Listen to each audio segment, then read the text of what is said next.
Assalamualaikum dear students, hopefully you all are doing well. So today is your English class and let's open the book page number 28. First of all, write down the date. The month is July. Here you can write the date and the year is 2020. So today's our topic question is identify the rhyming words.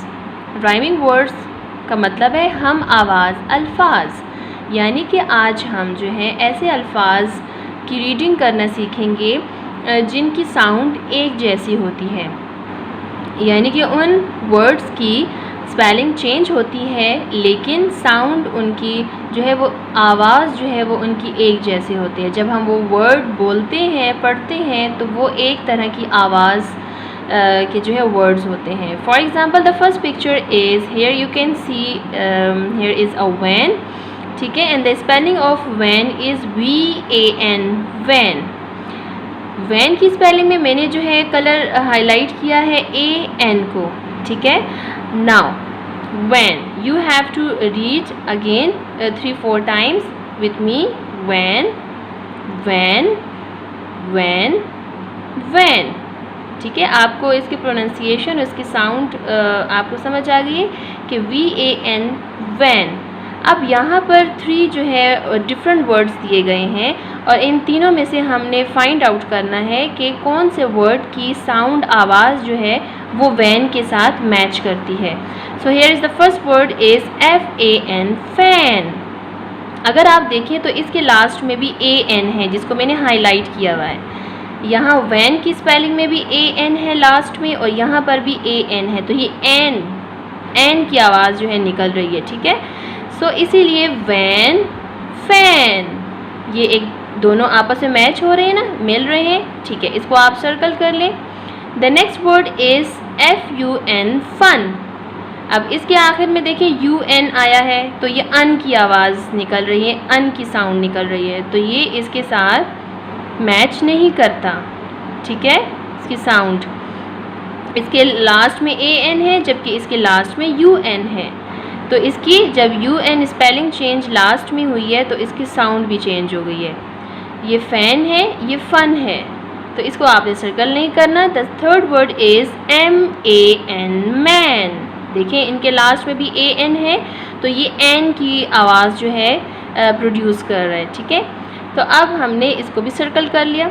अब मेरे साथ आप लोग again in 3 words को read करें loudly और आपको पता चलेगा कि इनकी आवाज़ जो है, इनकी साउंड जो है वो तीनों ही एक जैसी है पढ़ने में, इसीलिए इनको राइमिंग वर्ड्स कहा जाता है। क्या कहा जाता है? Rhyming words. Van fan man, jet pet net, mug jug rug, pot dot hot. Okay, these were the rhyming words. Now come towards the next page 29. Write down the date again here, and the next page is the topic is let's listen and read. Okay, here you can see the spelling AN, and here is a letter A. Now I will tell you that कौन से ऐसे words हैं जिनके start में हम N लगाते हैं और कौन से ऐसे वर्ड्स हैं जिनके स्टार्ट में हम जस्ट ए लगाते हैं, ठीक है। सो AN is used when the next word begins with A with a vowel sound. So as you know, आप जो है वॉवल के बारे में पढ़ चुके हैं। There are 5 vowel letters. So recall them: A, E, I, O, U. These are the 5 vowels. Okay? तो जो वर्ड्स जो है वॉवल से स्टार्ट होते हैं उनके स्टार्ट में हम AN लगाते हैं, ठीक है। अगर देखिए फॉर एग्ज़ाम्पल यहाँ here is ant, you can see the picture of ant. ये एंट है, एक चुंटी है, और तो आपको कोई चुंटीज नज़र नहीं आ रही है, सिर्फ एक चुंटी है, ठीक है। And the spelling of ant is ANT, ant. Yellow colour से जो मैंने हाईलाइट किया है दैट इज़ लेटर A, यानी कि एंट के का वर्ड जो है वो लेटर A से स्टार्ट हुआ है and later A is vowel, so that's why हमने इसके स्टार्ट में AN लगाया है। आपने ये याद रखना है कि अगर कोई चीज़ एक होती है, ठीक है, और उसका वर्ड का लेटर जो है वो वॉवल से स्टार्ट होता है तो उसके स्टार्ट में फिर ए एन लगाते हैं, ठीक है। एंट, एक चुनटी, ओके। एग, ये कितने एग हैं? Just 1 egg. So a an हमने इसके स्टार्ट में लगाया है बिकॉज ई जो है इज़ वॉवल और एग की स्पेलिंग का फर्स्ट लेटर जो है वो वॉवल है, so that's why we put A N. Third is an insect. Insect में देखें फर्स्ट लेटर जो है वो आई है, आई इज़ वॉवल और ये एक इंसेक्ट है, दैट्स वाई यहाँ पर ए एन लगा है। Orange, just 1 orange and O is vowel, so that's why यहाँ पर ए एन लगा है। अम्ब्रेला, अम्ब्रेला की स्पेलिंग का फर्स्ट लेटर देखें यू है and U is vowel, so that's why यहाँ पर ए एन लगा है। तो आपने जस्ट ये याद रखना है कि कोई भी वर्ड जो कि वॉवल से स्टार्ट होता है और वो एक चीज़ होती है तो उसके स्टार्ट में ए एन लगता है, ठीक है। अब देखें A E I O U. Now come towards the A. A is used when the next word begins with a consonant sound. Okay, 5 letters A, E, I, O, U जो है वो vowels होते हैं and rest of the letters in alphabets are called consonants. ठीक है, A, E, I, O, U के अलावा जितने भी letters हैं A, B, C में वो सारे consonant कहलाते हैं। तो जो word कॉन्सोनेंट से स्टार्ट होता है उसके शुरू में हम ए लगाते हैं। For example here is bat, एक बैट है, एक चमगादड़ है, ठीक है। तो स्पेलिंग देखें बैट की BAT बैट, ठीक है। तो बी जो है B is a consonant letter है। तो जो कॉन्सोनेंट लेटर से जो वर्ड स्टार्ट होते हैं और वो चीज़ अगर एक होती है तो उसके शुरू में हम जस्ट ए लगाते हैं, okay. A doll, D is consonant. A line, L is consonant तो हमने ए लगाया है। A chair, C is consonant, that's why हमने इसके स्टार्ट में ए लगाया है। अ टर्टल, T इज़ जो है कॉन्सोनेंट, दैट्स वाई हमने ए लगाया यहाँ पर, ओके। आई होप कि आपको यूज़ ऑफ ए एन और ए का फ़र्क पता चल गया होगा कि आपने ए एन कहाँ पर लगाना है और ए कहाँ पर आपने पुट करना है। Now come towards the next page number 30। Write a और ए एन। अब यहाँ पर आपने क्या करना है, फिल इन द ब्लैंक्स में जो है आपको ए और ए एन लिखना है।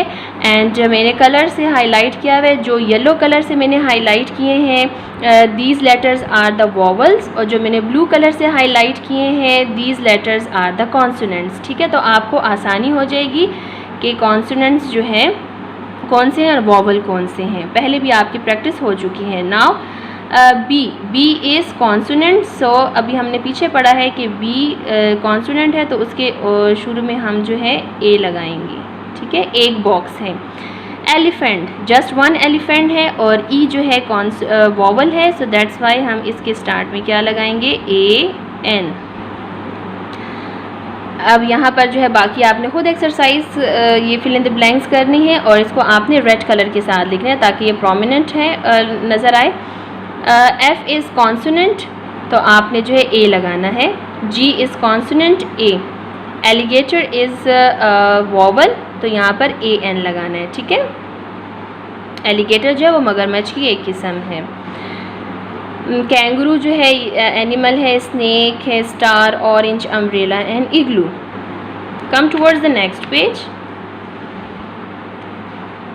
Right down the date. Let's read and write. Okay, here is the next topic and that is singular and plural. Singular कहते हैं वाहिद को, जो चीज़ एक होती है उसको singular कहा जाता है। For example, here you can see just one cat, ठीक है, तो इसको हम singular कहते हैं। एंड प्लूरल उसे कहा जाता है कि 2 और मोर देन 2 जो कोई चीज़ें होती हैं, 2 या 2 से ज़्यादा चीज़ें हों उनको हम जमा कहते हैं, ठीक है। Singular and plural, read with me, singular plural, singular plural. अब हमें पता तो चल गया है पिक्चर्स के ज़रिए से कि जो एक चीज़ होगी वो सिंगुलर होगी और जो दो या दो से ज़्यादा चीज़ें होंगी तो वो प्लूरल होगा। लेकिन हम उसको राइटिंग में कैसे हम पहचानेंगे कि सिंगुलर कौन सा वर्ड है और प्लूरल कौन सा है? तो आप स्पेलिंग देखें कैट की, CAT cat, just one cat है, ठीक है, तो ये सिंगुलर है।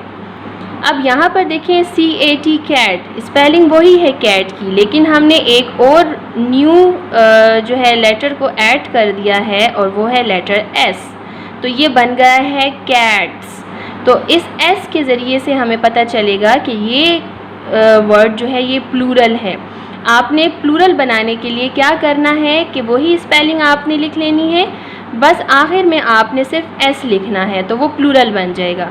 Okay, here you can see the one cup, तो CUP कप, एक प्याला। यहाँ पर दो प्याले बने हुए हैं, 2 कप्स, तो हम क्या कहेंगे, स्पेलिंग हम यही वाली लिखेंगे CUP कप। जस्ट आपने रेड कलर के साथ इसको S को जो है ट्रेस कर लेना है और इससे हमें पता चलेगा कि ये प्लूरल वर्ड बन गया है। S लगाने से ये वर्ड जो है प्लूरल बन जाता है और जब इसके साथ हम S नहीं लगाते तो वो सिंगुलर होता है, ठीक है। Cup cups, bag one bag, 2 bags, तो स्पेलिंग वही होगी, हमने सिर्फ S उसके साथ ऐड करना है तो वो प्लूरल बन जाएगा bags. Egg eggs, doll dolls. Okay, so आपने इसकी जो है प्रैक्टिस अगेन एंड अगेन करनी है कि जस्ट S लगाने से जो वर्ड है वो प्लूरल बन जाता है, जमा बन जाता है। आई होप कि आपको आज के लेक्चर्स की और आपके आज के टॉपिक्स की समझ आई होगी। बार बार उसको प्रैक्टिस कीजिएगा and write all the pages neatly. Take care of yourself. अल्लाह हाफिज़।